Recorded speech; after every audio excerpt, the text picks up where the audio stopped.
I should have been brimming with happiness, finally owning the home of my dreams. But instead, I dread every upcoming weekend. Why? Because my husband's parents visit every single week, and I'm treated like a maid every time. Far from getting a break from the stress of work, I only grow more exhausted with each day off. I reached my limit and decided to invite my own parents over, hoping that it would deter my in-laws from visiting. But my husband lashed out at me, bellowing, "Don't you dare invite your parents. If you don't like to live here, you can get out." Well, fine, I'll leave. He'll be the one to regret it. My name is Emma. I've been married to Michael for 5 years.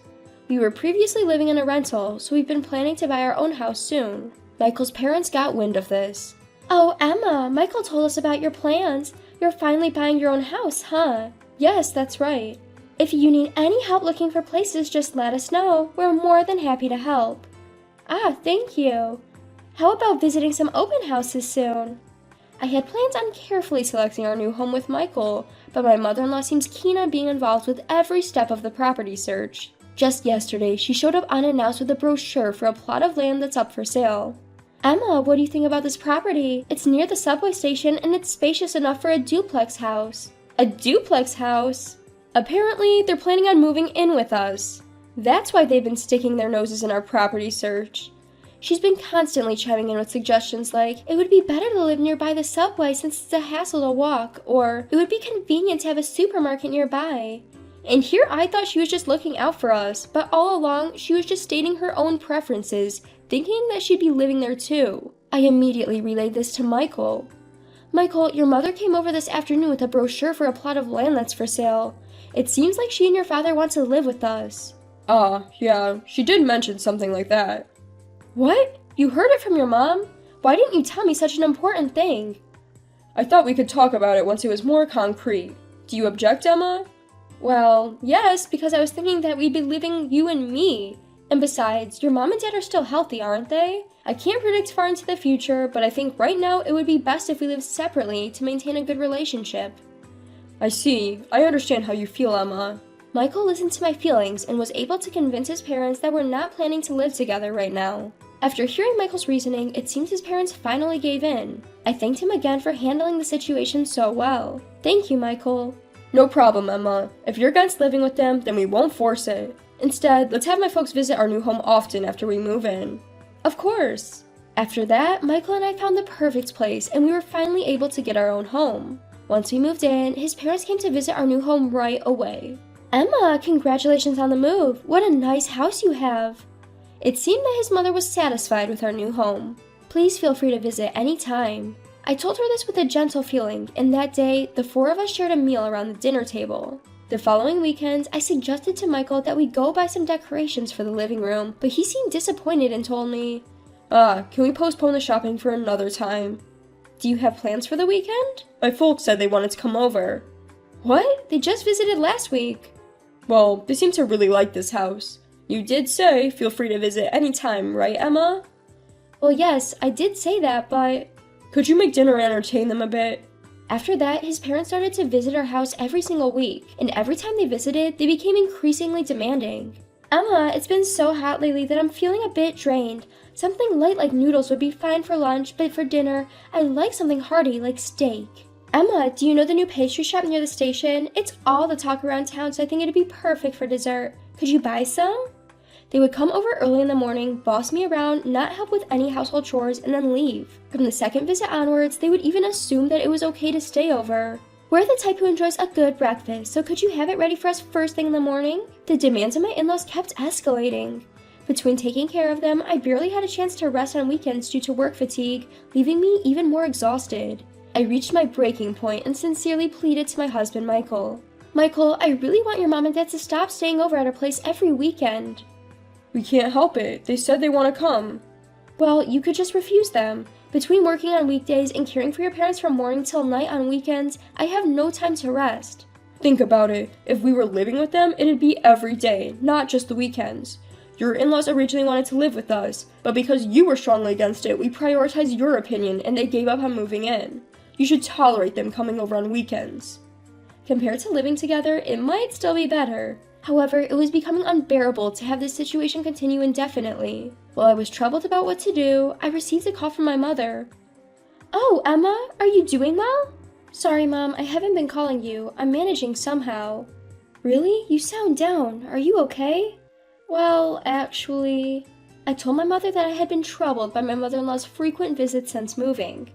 Upon hearing this, my mother sounded concerned and said, "That must be tough. I imagine you would be busily settling in after moving and buying necessary items, so I've been refraining from contacting you. Because my in-laws visit every weekend, I still hadn't invited my own mother to our new house. If I invite my mother, maybe my in-laws would refrain from coming over that weekend." That evening, I suggested this to Michael when he came home from work. "Hey Michael, I want to invite my parents over this weekend. Is that okay?" However, his response was unexpected. "No way, my parents already planned to come over this weekend." "But your parents have come over so many times already. My parents hadn't been over even once." "That's because your parents haven't said they wanted to come." "My mother has been considerate, waiting for us to settle down. She really wants to come." "Oh, really? Well then, invite your parents over when mine aren't coming. They've waited this long, they can wait a bit longer." "Don't you think it's strange to always prioritize your parents who are always over here? Can't your parents refrain next week?" "You're my wife now. It's only natural that we prioritize my parents. Anyway, tell your parents that this weekend is not good." "I don't want to do that. You should just not invite your parents." "If I can't call my parents because of that, then your parents don't have to come to my house anymore either. Since they've given you to me, they are prepared to not be able to see your daughter, right?" "Wait a minute, that's absurd. Why can't I invite my parents? Regardless of having a married daughter, isn't it natural for them to want to see their family?" Despite Michael's stubborn refusal, I made this proposition to him. "Okay, let's give up on this weekend. But from now on, let's try to invite each other's parents on a more regular basis, okay?" Ugh, that's exactly what I was trying to avoid. If you're going to suggest something that troublesome, we might as well not invite your parents at all. Let's end this conversation. And we haven't resolved anything yet. In my mind, I've already decided. I'm not going to let your parents come over. If you don't like it, you can leave. No matter what I said, Michael only thought about his parents. He never considered me nor my parents. His refusal to have a conversation and his insistence on his own opinions finally wore out my patience. "Fine, if you feel that strongly, Michael, I'll leave, and it'll be too late for regrets." "Regrets? Haha, what on earth would I regret if you're gone? Just remember this, I won't recognize any apologies. Don't come crawling back wanting to return." Leaving a loudly laughing Michael behind, I headed home. When I told my parents what had happened, they agreed with me that Michael's opinion was unreasonable. My father was particularly angry. "A person who can't respect his family is fundamentally wrong. I'm disappointed in Michael. You should stay here and not return to that house." Those were his words to me. I knew I wasn't wrong. Feeling relieved, I made up my mind to pursue a divorce. A few months after leaving the house, I received a call from Michael. "Hey, how much longer do you plan not to return? Have you forgotten what day it is this Saturday?" He appealed to me in a panicked tone. "Oh right, it was the day we were supposed to invite your coworkers over to our new house." "Yes, exactly. We've been planning it since we moved, remember?"